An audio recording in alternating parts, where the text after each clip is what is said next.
Habang nililinis ang toll booth, papalapit ang isang truck. Ilang manggagawa na nakasuot ng hazmat suit ang abalang nagsasagawa ng sanitasyon sa lugar. Pagdaan ng truck sa toll booth, inirereklamo ng trooper ang pagkaantala sa biyahe niya. Ngunit sinigurado ng mga manggagawa na walang dapat ipag-alala. Lilinisin lang ang paligid dahil sa maliit na pagtagas mula sa kalapit na planta nuklear. Habang nagpapatuloy sa pagmamaneho ang trooper, nagring ang kanyang cellphone kaya't sandali siyang na-distract. Sa hindi inaasahan, nasagasaan niya ang isang usa.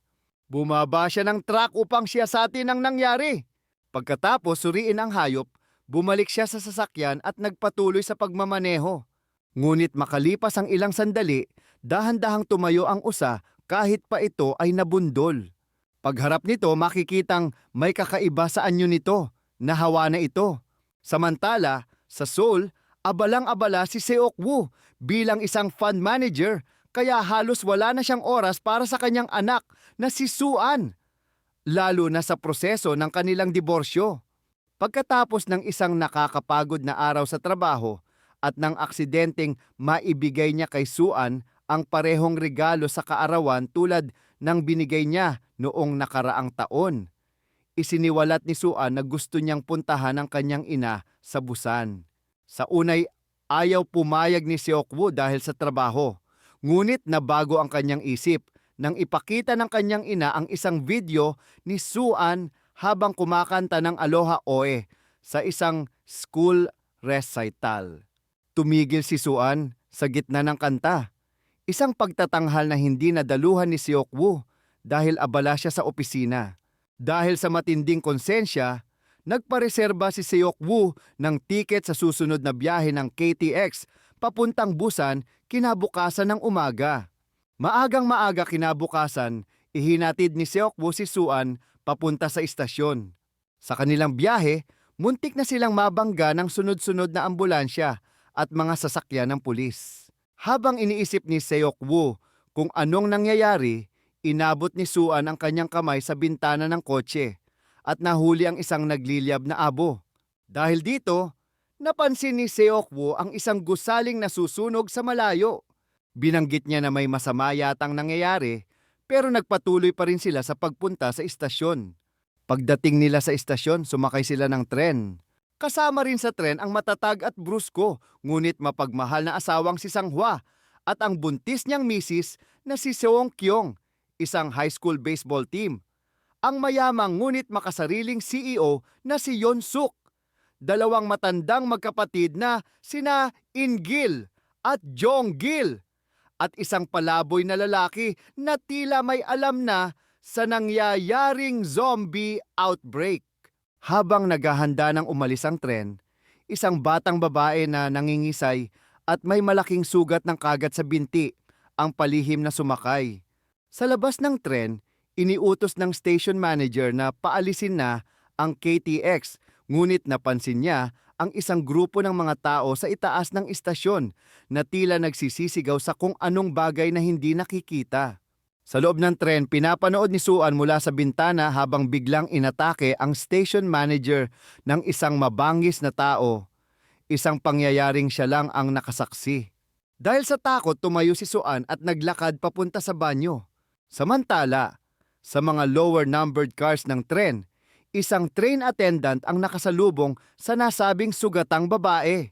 Tinangka niyang bigyan ito ng paunang lunas. Ngunit sa halip ay tuluyan ng nagbagong anyo ang babae. Isa na siyang zombie. Biglang sinunggaban ng zombie ang leeg ng attendant na tumakbo patungo sa kinaroroonan ng baseball team dala ang matinding takot. Sa gitna ng kaguluhan, pareho silang nadapa sa sahig at naging zombies na rin ang dalawa. Mabilis nilang inatake ang karamihan sa mga miyembro ng baseball team na nauwi sa pagkakabuo ng isang horde ng mga infected. Sa kaguluhan, 4 lang ang nakatakas. Ang manlalarong si Yongguk, ang kanyang crush na si Jin-hee, at 2 hindi pinangalanang lalaki. Sa loob ng tren, mabilis na tumakbo ang mga zombie papunta sa mga upper compartments at sino mang madaanan nila ay agad na nai-infect. Samantala, Si Suan ay hindi namamalayang naglalakad papunta sa mga lower compartments, naghahanap ng banyo. Nagising si Seokwoo at napansing wala na si Suan sa kanyang upuan. Bigla siyang nakatanggap ng tawag mula sa isang katrabaho na nagsabing may mga mararahas na kaguluhan na nagaganap sa iba't ibang bahagi ng Korea. Ilang sandali lang, isang grupo ng mga pasaherong galing sa lower compartments ang nagtatakbuhan at sumisigaw habang dumaraan sa tapat ng kanyang upuan. Doon niya napagtanto na nasa panganib si Suan. Agad siyang tumakbo pabalik sa direksyong pinuntahan ni Suan at nadatnan niya itong nakatayo sa harap ng paparating na grupo ng mga zombie. Hinila niya agad ang bata at magkasama silang tumakbo habang hinahabol ng horde. Sa kabila ng panganib, matagumpay nilang narating ang kanilang compartment at agad sinubukang harangan ang pinto. Halos maiwan sina Sanghwa at Seongkyong sa labas sa proseso. Nagkaisa ang mga nakaligtas upang barikadahan ang pinto. Kalaunan, napansin nila na hindi marunong magbukas ng pinto ang mga zombie.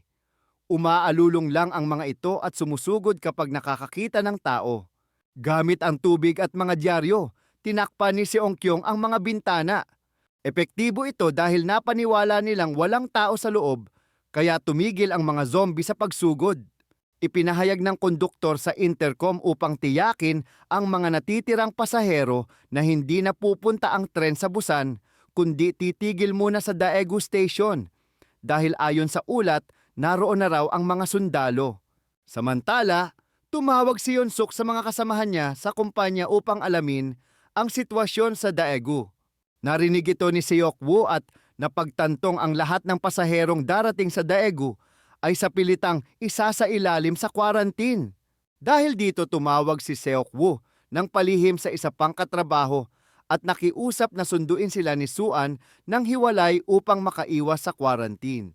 Pagdating ng tren sa tila abandonadong Daegu Station, agad na dinala ni Seokwoo si Suan papunta sa East Exit kung saan sila dapat sunduin, habang ang ibang pasahero ay nagtungo sa main exit. Sumunod sa kanila ang palaboy na lalaki matapos marinig ang usapan sa telepono.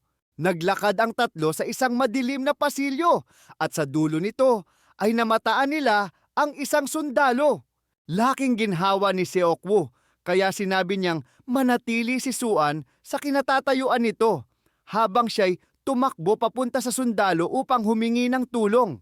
Ngunit paglapit niya, napansin niyang sugatan ang sundalo. Nagsusumamo ito ng tulong. Bago pa man siya maagapan, biglang lumitaw ang isang horde ng mga infected na sundalo mula sa likod ng sulok. Tinapakan at kinain siya ng mga ito habang nagkakagulo. Ang natitirang mga nakaligtas ay nagtungo sa main exit. Pagdating nila sa ibaba ng escalator, napansin nila ang isang malaking grupo ng mga sundalo. Ngunit laking gulat nila nang matuklasang infected na rin ang mga ito. Ibig sabihin, nabigo ang deployment. Habang nagkakagulo, sinugod ng mga zombie ang mga pasahero. Marami ang nakagat at naubos habang pilit na umaakyat pabalik sa escalator at bumabalik sa loob ng istasyon. Samantala, nasa loob pa rin ng station concourse si Seokwoo at hinarap ang mga zombie. Sumigaw siya kay Suan na tumakbo. Tumakbo si Suan at nasalubong sina Seongkyong at Sanghwa na nagmamadaling bumalik sa tren kasama ang iba pang pasahero. Agad siyang inakay ni Seongkyong at magkasama silang tumakbo papuntang platform. Habang si Sanghwa naman ay nakipaglaban sa mga zombie kasama sina Seokwoo, Yongguk at ang dalawa pang manlalaro ng baseball team. Matapos nilang maharangan at malak ang pinto sa exit, agad silang tumakbo papunta sa tren. Habang papalapit sila sa platform, inatake at na-infect ang dalawang kaibigan ni Yongguk. Samantala, sina Jinhee, Yeon-suk at ilang iba pa ay matagumpay na nakasakay na sa tren. Habang sumasakay sina Seongkyong at Suan, biglang nabasag ang glass bridge sa itaas ng platform at bumagsak ang mga zombie mula sa itaas, diretso sa platform. Isa sa mga zombie ang bumagsak sa pagitan ni Nainggil at Jonggil, dahilan para sila'y mapaghiwalay. Si Jonggil ay sa pilitang naiahon sa compartment ni Jinhee, Habang pinanood niya sina Ingil, si Ongkyong at Suan na tumatakbo palayo sa ibang direksyon.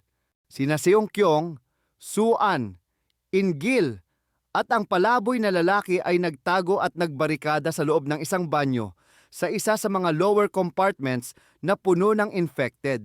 Samantala, sina Yongguk, Seokwoo at Sanghwa ay matagumpay na nakarating sa isang ligtas na compartment.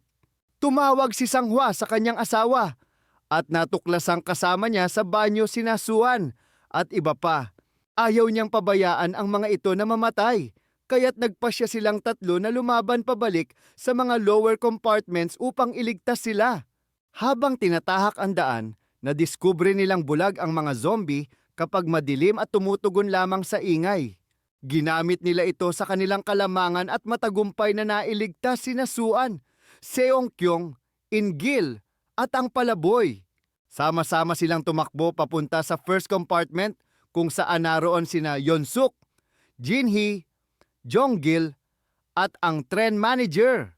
Nag-text si Yongguk kay Jinhee at sinabing nailigtas na nila ang mga kasama at patungo na sila sa compartment nila. Sa sobrang tuwa, ibinalita ito ni Jinhee sa iba, ngunit sinalubong siya ng takot at galit. Nagpa siya ang grupo na ilak ang pinto ng kanilang compartment upang hindi makapasok ang grupo ni Seokwoo. Habang sinusubukang buksan ni Yongguk ang nakasarang pinto, pinipigilan naman ni Seokwoo at Sanghwa ang mga zombie na sumusugod mula sa likod. Nang mapagtanto ni Sanghwa na wala ng sapat na oras, inutusan niya si Seokwoo na alagaan ang kanyang asawa at anak. Isinakripisyo niya ang sarili upang maantala ang mga zombie. Sa gitna ng pag-iyak, humingi ng tawad si Seokwoo kay Sanghwa at binitiwan ang pinto. Agad niyang hinila si Suan at si Ongkyong papunta sa harang na pinto. Bago siya tuluyang lamunin ng mga zombie, nagawa pa ni Sanghwa na sabihin sa asawa niya ang pangalang napili niya para sa kanilang hindi pa naisisilang na anak. Nang mabasag ang nakalak na pinto, agad nagsisiksikan ang mga nakaligtas papasok sa compartment at agad nilang isinara ang pangalawang pinto sa loob upang makaligtas. Ngunit hindi nakaabot si Ingil sa oras at siya ay nahuli at kinain ng mga zombie. Nang mapagtanto ni Seokwoo na sana'y nailigtas din sina Sanghwa at Ingil kung hindi lang hinarangan ng grupo ang pinto, galit niyang sinuntok si Yonsuk at inusisa kung bakit niya ginawa iyon. Ayaw umamin ni Yonsuk, kaya nagsinungaling siya at sinabi sa iba na infected sina Seokwoo at ang mga kasama niya.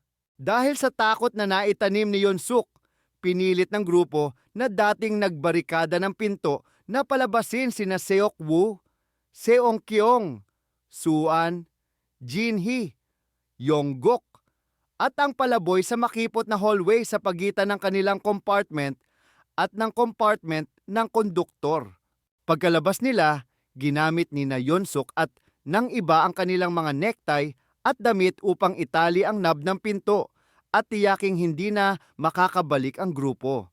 Si Jonggil na nananatiling tahimik at tuliro matapos masaksihan ang walang saysay na pagkamatay ng kanyang kapatid, ay napatingin sa bintana ng pinto at doon niya nakita ang mukha ni Ingil, isa na ngayong infected sa gitna ng mga zombie.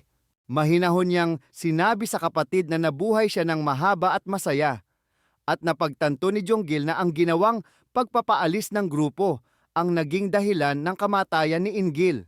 Dahil sa galit at dalamhati, binuksan ni Jonggil ang pinto at agad pumasok ang mga zombie sa loob ng compartment. Ang grupo ni Seokwoo na nasa hallway ay walang nagawa kundi panoorin habang nilalapa ng mga zombie ang mga natirang pasahero sa loob.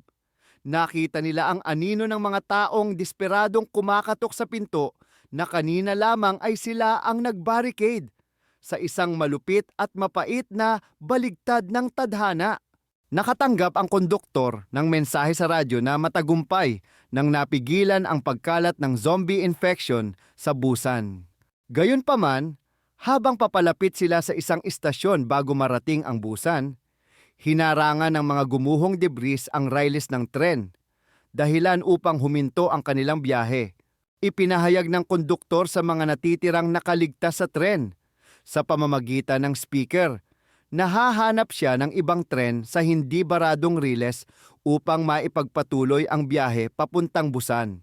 Sinabi rin niyang kailangan nilang bumaba at tawirin ang riles na puno ng zombie, kaya't binati niya sila ng swerte. Pagkalabas ng kanyang cockpit, matagumpay niyang nakita ang isang bakanting daan at natagpuan ang isang cargo train. Pinagana niya ito at nagsimulang umusad patungong Busan habang hinahanap ang mga posibleng nakaligtas sa mga riles. Bumaba na sina Seok-woo at ang kanyang grupo mula sa tren. Hindi nila alam na buhay pa si Yeon-suk. Nakaligtas siya sa zombie horde sa compartment sa pamamagitan ng pagtatago sa banyo. Narinig rin ni Yeon-suk ang anunsyo ng konduktor at pinilit lumabas mula sa compartment. Ngunit patuloy siyang hinahabol ng ilang mga zombie habang siya'y bumababa. Samantala, patuloy namang tumatawid sina Seok-woo at ang kanyang grupo papunta sa cargo train. Biglang dumating ang isang umaapoy na freight car na mabilis na tumama sa mga nakaparadang tren, dahilan upang mahati ang grupo. Sina Jinhee at Yongguk ay nahiwalay ng mabangga ng freight ang ilang train cars at naharangan ang daan. Napilitan silang pumasok sa isa sa mga susunod na train cars upang makatawid sa kabilang panig sa pamamagitan ng connecting door.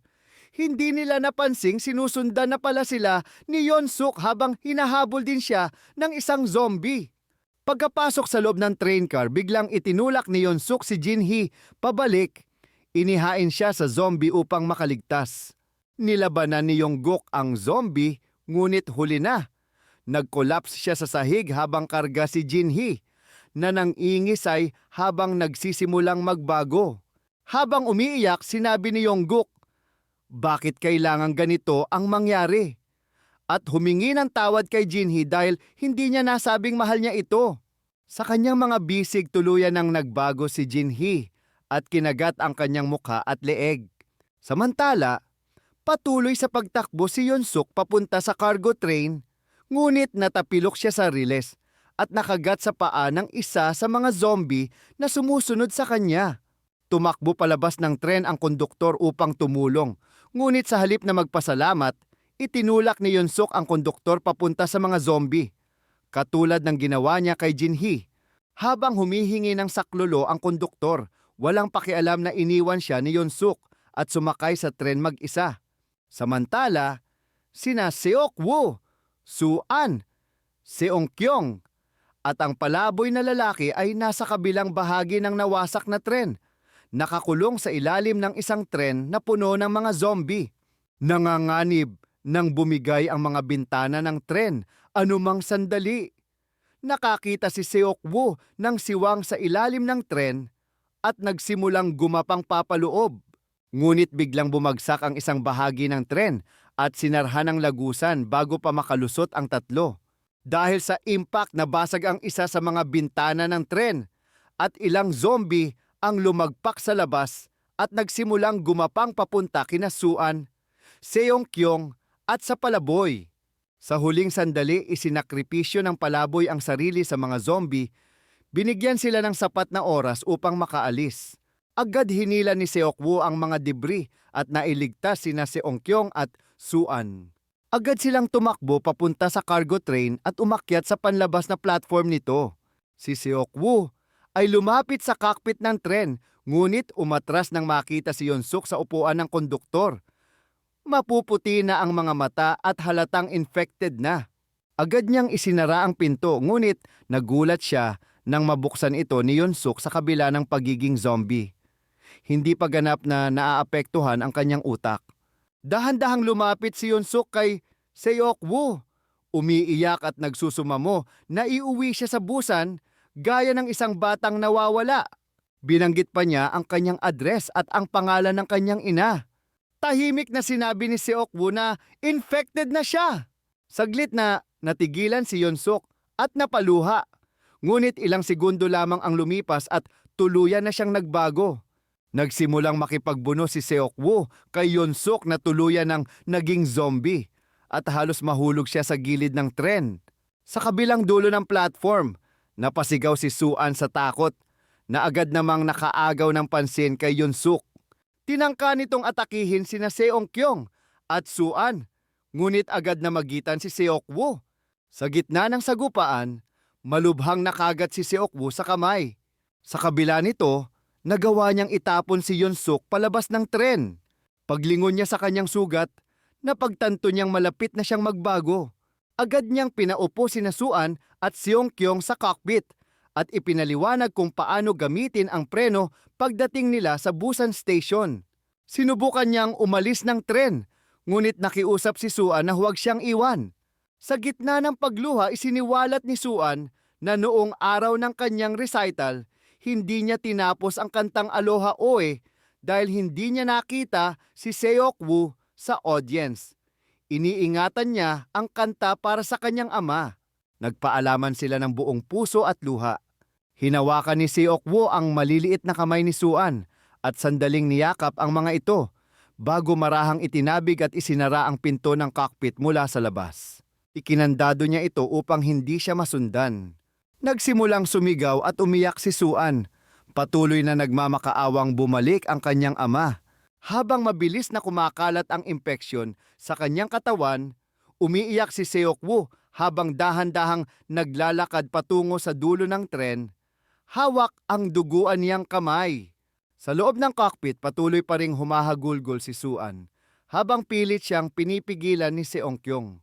Sa bawat hakbang, pilit nilalabanan ni Seokwoo ang impeksyon. Unti-unti siyang bumabalik sa alaala sa panahong sanggol pa si Suan. Naalala niya ang mga pinakamasaya niyang sandali. Noong una niyang kinarga si Suan, hinawakan ang maliliit nitong daliri at paa, tulad ng ginawa niya kanina sa cockpit. Habang bumabalot sa kanyang katawan ang impeksyon, mapuputi ang kanyang mga mata at nangingitim ang kanyang mga ugat. Tuluyan na siyang nagiging zombie. Ngunit sa kabila nito, patuloy pa rin siyang nakatuon sa alaala ni Suan. Isang ngiti ang gumuhit sa kanyang mukha habang nakatingin siya sa langit. Isang masayang ngiti na puno ng pagmamahal at alaala. At sa huli, nahulog siya mula sa likod ng tren papunta sa riles. Hindi malinaw kung ito'y dahil sa biglaang pangingisay ng kanyang katawan o sadyang tumalon siya upang tiyaking ligtas sina Suan at Seongkyong. Sa wakas, dumating ang bago ng tren sa lagusang papunta sa istasyon ng Busan. Ngunit harang ang daan dahil sa mga gumuhong debris. Bumaba sina Suan at Seongkyong sa bagon at nagsimulang maglakad sa loob ng madilim na tunnel. Hindi nila alam na minamatyagan sila ng mga sundalong nakapwesto sa kabilang dulo. Isang sniper ang nagulat sa kanyang superior tungkol sa dalawang papalapit na figura at inutusan siyang barilin ang mga ito dahil hindi nila matukoy sa dilim kung sila'y infected. Habang itinutok na ng sniper ang kanyang baril at handa ng kalabitin ang gatilyo, biglang nagsimulang umawit si Suan ng malungkot na bersyon ng Aloha Oe upang hikayatin si Seongkyong na magpatuloy sa paglalakad. Dahil sa kanyang boses at damdaming dala ng awitin, napagtanto ng mga sundalo na sila'y mga normal na tao at hindi infected.